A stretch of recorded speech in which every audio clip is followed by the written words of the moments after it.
আমি ভিডিও করতে মনে করলাম যে আসবো না।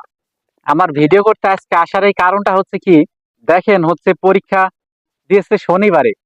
এরা কি গাঁজা খায় নাকি কি খায়? শিক্ষা উপদেষ্টা মাদারচোদরা দেশটারে জ্বালায়ে খাইলো। কারণ ওরা বোঝেই না, মাদারচোদরা পারে না ম্যাচ চালাইতে, ওদের দেশে দেশ চালাইতে। শনিবারে কোনো মাদারচোদ পরীক্ষা দিতে যায়?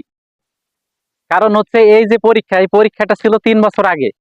তারপর আবার সার্কুলার দিয়ে আবার আবেদন করাইছে, মানে জনগণকে গোয়া মারার একটা ফন্দি করছে। আপনারা একটা জিনিস দেখেন যে এই পরীক্ষাটা আসলে প্রতিটা জেলায় জেলায় পরীক্ষা হওয়া উচিত। টাকা কি ওদের দিয়ে আসে, বোঝার ভিতর দিয়ে আসে? মাদারচোদরা আগে পাইতো না ভাত, এখন দেশটারে খাচ্ছে চোদায়ে চোদায়ে। আপনারা দেখেন যে ওদের ধনচে দিয়ে শোধন দেওয়ার দরকার, এই যে ধনচে গাছ দেওয়া। মাদারচোদরা শনিবারে কোনো চাকরির পরীক্ষা দেয় এ যাবৎকাল দেখছেন আপনারা? আর এই পরীক্ষাটা 3 বছর আগে ছিল। মানে ফাজলামি চোদাই মানুষের নিয়ে। আর বাঙালি বোকা চোদা, এদের কোনো যোগ্যতা নেই, চাকরির কোনো যোগ্যতা নেই, মানে সবাই পরীক্ষা দেওয়ার জন্য।